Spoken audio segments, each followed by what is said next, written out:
Nəzrin bizə böyük su ayrıcı dağlarını göstər. Böyük su ayrıcı dağlar Avstraliya materiki. Ən hündür zirvəsi. Ən yüksək zirvəsi Kosciuszko 2228. Qədim dağdır yoxsa cavan? Faylı dağlardır. Yəni qədim dağlardır, bəli. Hansı dağ ilə gəlmədə yaranır? Persin Kaledon. Bəli. Palezo erasındadır. Bəli, erası isə Palezo erası. Əyləş. Avasif, bizə Himalay dağlarını göstər. Himalay dağları Avrasiya mühitində yerləşir burada. Bəli.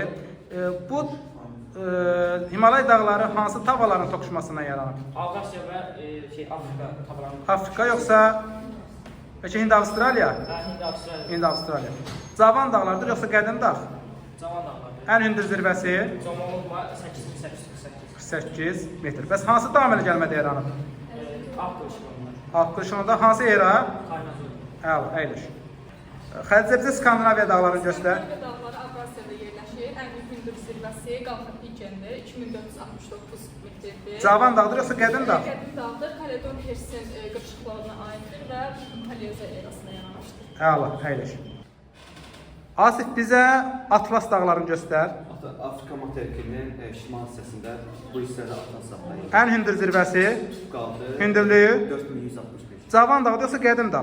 Cavanlar. Hansı erada yaranmışdır? Kaynazın erası. Kaynaz erasında hansı qırışıqlığa aid olacaq? Alp qırışıqlığına aid olacaqdır. Hansı tavalarının toqquşma zonası idi? Afrika və Avrasiya tavalarının toqquşması nəticəsində konvergent. Konvergent zonada yerləşir. Əla, təşəkkürlər. Fatimə bizə Kordilyer dağlarını göstər. Kordilyer dağları Şimali Amerikanın qərb hissəsində yerləşir. Qədim dağdır yoxsa cavan dağ? Şərq hissəsi qədim dağdır. Yəni, Qərb hissəsi qayalı isə- dağlardır, değil mi? Bəli, Qədim. Şərq hissəsi qədim dağdır, qərb hissəsi isə cavan dağdır. Qərb hissəsi Hansı erada yaranmışdır qərb hissəsi? qərb hissəsi Cavandırsa hansı erada deməli? qərb hissəsi cavan dağdır, ağ qırışıqlıdır. Erası da Kaynazlar. Aha, bəs şərq hissəsi? Şərq hissəsi isə Mezozoy erasında yaranır. Onun isə Kimer qırışıqlığındadır, yəni qədim dağdır. Ən hündür zirvəsi hansı idi? Denalidir. Denalinin yüksəkliyi də 6194 metrdir.